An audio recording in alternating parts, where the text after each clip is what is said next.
Hi friends, నమస్తే. అమ్మయ్య, ఇప్పుడే టిఫిన్ అయిపోయింది, టీ కూడా తాగినాం.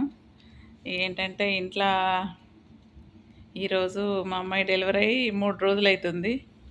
ఏంటంటే ఇల్లు మనం అయితే ఇండియాలో 3 రోజులు 5 రోజులు 9 రోజులలోనైతే క్లీన్ చేసుకొని అన్నీ కడగడం అన్నీ చేసుకోవడం అన్నట్టుగా ఉంటుంది కదా ఫ్రెండ్స్. ఇక నేను కూడా అలాగే మేము టిఫిన్ బాక్సులు రెడీ చేస్తే మధ్యాహ్నం మేము మమ్మల్ని వచ్చి ఆ, మేము కారు మా అల్లుడు వచ్చి తీసుకెళ్తాడు హాస్పిటల్కి. ఇక ఈరోజు అయితే ఇక 3 డేస్ కాబట్టి ఇల్లంతా నీట్గా చేద్దాం. మళ్ళీ రేపు అమ్మాయి వస్తుంది ఇంటికి, ఒకటి ఇల్లు నీట్గా ఉండాలి కొంచెం అంతా అన్నట్టుగా. మేము రాకముందు మేము వచ్చే రోజేమో క్లీన్ చేసి తుడిచారంట వీళ్ళు. ఇక ఆమె చిన్న పాప వస్తుంది కదా అన్నట్టయితే ఇల్లు అయితే తుడుద్దాం అనుకున్నాను. కొంచెం లైజాల్ వేశాను ఇక్కడిది, వేసి తుడుద్దాం అనుకుంటున్నాను. ఇక నాకే అసలే ఏంటంటే ఫ్రెండ్స్ భయము, విమానంలోకి వెళ్ళి వచ్చుడే అంటేనే భయం. ఫ్యాన్ చూస్తేనే భయపడుతుంటే నేను. ఒక విషయం తెలుసా ఫ్రెండ్స్, ఏంటంటే ఫ్యాన్కు మనకు డ్రిల్ చేసి వేస్తారు కదా, అది మనకు స్లాబ్కే ఇట్లా రాకుండా ఉంటే డ్రిల్ చేసి ఫ్యాన్ పెడితే నేను అనుకునేదాన్ని కొత్తలో మా ఇంట్లో అలా ఫిట్ చేసిండ్రు. మేము రెంట్ హౌస్ నుండి మా సొంత ఇంటికి వెళ్ళేటప్పుడు వాయమ్మో ఆ ఫ్యాన్ నా మీద ఏడ పడుతుందో, నాకెట్లా చిన్నపిల్లల మీద పడుతుందో అనే పుట్టెడు భయం ఉండే ఫ్రెండ్స్. నిజం చెప్తున్నా, మస్తు భయం ఉండే. అట్లాంటిది 7 సముద్రాలు ఎన్ని 16 సముద్రాలు దాటైతే వచ్చినా ఏదైతే మన ప్రాణం కాదనుకొని జీవించినప్పుడు భయం అనేది ఉండదని అయితే నాకు తెలిసిపోయింది.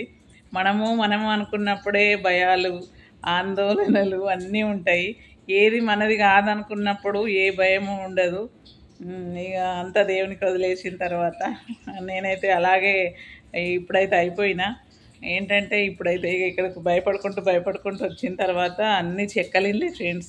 ఇక్కడ అన్ని ఇవి చెక్కల గోడలే, అన్ని చెక్కతో చేసినాయి. ప్రతిదీ కూడా చెక్కతోనే ఎంత మంచిగా తీర్చిదిద్దిండ్రంటే అంత మంచిగా. చూడండి సౌండ్, చూడండి ఎట్లుందో, మొత్తం చెక్కలే. నేను అనుకున్నా ఏంటంటే ఇక్కడ నడవడము, బాత్రూమ్స్ అన్నీ కూడా మనకు వాటర్ తలుగుతే ఏమవుతుందో అనే భయం. అదేనండి, సముద్రాలకి వెళ్ళి దాటొచ్చినప్పుడే ఇక భయపడుకుంటూ వచ్చినామా, ధైర్యాన్ని ఇక అంతా మీదే అన్నట్టుగా వచ్చినానా అనేది ఇక వదిలేస్తే, ఏంటంటే ఇక్కడికి వచ్చిన తర్వాత ఈ వాటరు బాత్రూమ్లు అన్నీ ఇక మన ఇండియాలాగా కాదు. ఒక చుక్క కూడా నీళ్ళు కింద పడద్దమ్మా అనేసి, స్టవ్ కాడ జాగ్రత్తగా ఉండాలి, వెంట వేయాలి, అది గాలి వెళ్ళిపోవాలి, మంటలు వస్తాయి, విజిల్ వస్తుంది, పోలీసు వాళ్ళు వస్తారని చెప్తే విపరీతమైన భయపడ్డా ఫ్రెండ్స్. నిజంగా నాకు భయం అంటే ఇక ఏందో ఏమో అన్నట్టు. కొత్త పెళ్లి కూతురు కదా, అత్తగారింటికి వస్తే ఎట్లా భయపడతారో అట్లా భయపడ్డా. ఏదేమైనా కానీ ఇక అన్నీ వెంటుండి చెప్తా ఉంటే కొన్ని అయితే నేర్చుకుని అయితే ఇక చేస్తున్నా. ఇవాళ ఇల్లు తుడవడం అనేది కూడా ఎట్లా మరి, ఇల్లు మా బిడ్డలు ఏది ఇంట్లో హాస్పిటల్ ఉంది, ఏం చేయాలా, ఇల్లు తుడుచుడు అనేసి ఆమెకు ఫోన్ చేస్తే, అది ఇంటిలాగానే అమ్మ, ఏం కాదు, ఈ ఫ్లోరు ఇది మనకు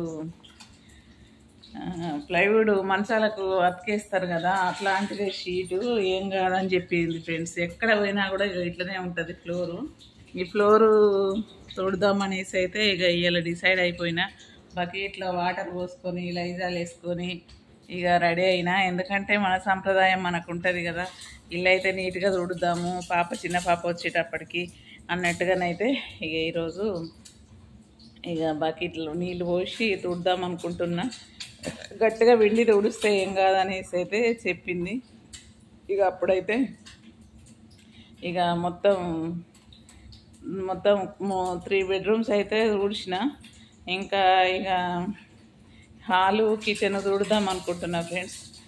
హాల్ కూడా అయిపోయింది, ఒక కిచెన్ ఉన్నది. ఇక కిచెన్ తుడుస్తా. ఆ లోపల మీరు యాదకొచ్చిండ్రు. ఏంటంటే కొంచెం మీతో మాట్లాడదాము. ఏదేమైనా కానీ ఫ్రెండ్స్, ఇది ఇక మన అనుబంధం. మీకైతే ఏమో నన్ను మీ వాళ్ళలో కలుపుకుంటున్నారో లేదో కానీ నేనైతే అందరూ మా వాళ్ళే అనుకుంటున్నా. ఏదేమైనా ఒక కామెంట్ కూడా చేస్తలేరు, మంచిగా ఉందంటలేరు, చెడ్డగా ఉంటుందంటలేరు. ఆంటీ మరి కొంచెం ఇది కరెక్ట్ రైట్ అనన్నా చెప్పండి ఫ్రెండ్స్. ఏదైనా నేను ఎందులోనైనా మంచిలోనైనా చెడులోనైనా గురువుని చూసుకుంటా. ఎందుకంటే నాకు కూడా యూట్యూబ్ గురించి సరిగా తెలియదు. అయినా కూడా ఏదో నాకు మా బాబాయ్ చిన్నప్పుడు ఫొటోస్ బాగా తీసేవాడు. అయితే అదే ఏమో నాకు కొంచెం అంత వచ్చింది ఈ టైంలో ఈ యూట్యూబ్ ద్వారా. నాకు ఇష్టమైంది కనుక దొంగ దొంగలాగా కొంచెం కొంచెం సిగ్గుపడుతూ ఇంట్లో కామెంట్ చేస్తుంటారు, అబ్బా కెమెరా పట్టిందిరా బాబు అని. అలా కామెంట్ చేసేసరికి నాకు తీసేది కూడా ఏదో భయపడుకుంటూ ఇట్లా తీస్తున్నా. ఇక ఆ రకంగా కూడా నాకు సరిగా ఇంగ్లీష్ రాదు. ఆ స్పెల్లింగ్స్ మా వాళ్ళు ఉన్నప్పుడు పెడుతున్నా అడిగి ఒక్కొక్కటి మిస్టేక్ అవుతుంది ఫ్రెండ్స్. నేను ఎక్కువ చదువుకోలేదు కాబట్టి స్పెల్లింగ్ మిస్టేక్ కూడా ఉండద్దు అది ఇది అని అయితే చెప్తుండ్రు వీడియో వాళ్ళు, తెలిసిన వాళ్ళు, వీడియో తీసేవాళ్ళు. ఏదేమైనా కానీ ఇంకా నాదైతే 4 years నుండి ఇది చేసినా కూడా ఏమైతే ఇదైతే లేదు. ఇంకా ఫ్రెండ్స్ ఇది సంగతి. ఇక రూమ్ అయితే అన్నీ అయితే రూమ్స్ అయిపోయినాయి. ఒక కిచెన్ ఉంది, కిచెన్ రుడుదాం అనుకుంటున్నా. ఏంటంటే ఇక అందరూ భయపడకు, మంచిగా తీసేసి ఏదో తీస్తున్నావు, 4 years నుండి తీస్తున్నావు, మంచిగా క్లియర్గా తీయని చెప్తున్నా. అయినా నాకు భయం పోతలేదు. ఈరోజు ఎవ్వరు లేరు కాబట్టి కొంచెం కూడా ధైర్యం చేసుకొని కొంచెం గట్టిగా మాట్లాడుతున్నా, నాకు నేను ధైర్యం చేసుకొని ఫ్రెండ్స్. ఇక ఇల్లు తుడుస్తున్నా కదా, మన పని అదే కదా. ఇల్లు మీద బాసన్ల మీద బట్టల మీదనే కదా మన ప్రతాపం. అందుకన్నట్టుగా ఇల్లు తుడిచేటప్పుడు కొంచెం ఎనర్జీ వచ్చి ఈ వీడియో పెడుతుంది, ఇంత గట్టిగా మాట్లాడుతున్నా. చాలా నేర్చుకోవాలి, చాలా. నేను 4 years దాటిపోయింది, మస్తు కష్టపడి ఇష్టం కొద్దీ కూడా. మా బాబాయ్, మా చిన్న బాబాయ్ ఫ్రెండ్స్, మా నాన్న తమ్ముడు చిన్నప్పుడు ఫోటోలు తీసేవాడు. వాని వెనుక మేము చిన్న పురుగుల్లాగా కాళ్ళకు చేతులకు పట్టుకొని తిరిగిన రోజులు నాకు గుర్తు ఫ్రెండ్స్. అప్పుడు మా అమ్మ, నాన్న, అక్క చెల్లెలు అందరూ చిన్నగా ఉంటుంది. మా బాబాయ్తోని, మా చిన్న బాబాయ్తోని మేము సిరిసిల్లలో ఉన్నప్పుడు మా బాబాయ్తోని చిన్నగా, నేను అప్పుడు 2 years బేబీని. అప్పుడు మా బాబాయ్తోని నేను తిరిగిన రోజులు నాకు గుర్తుంది. మా బాబాయ్ కూడా ఫొటోస్ బాగా తీసేవాడు. ఏదో ఫ్రెండ్స్ కొంచెం రక్తం వస్తుంది కదా, అంటే మీనత్తల్ది ఇంకా ఏమంటే బాబాయ్లది కంపల్సరీ ఉంటుంది కదా.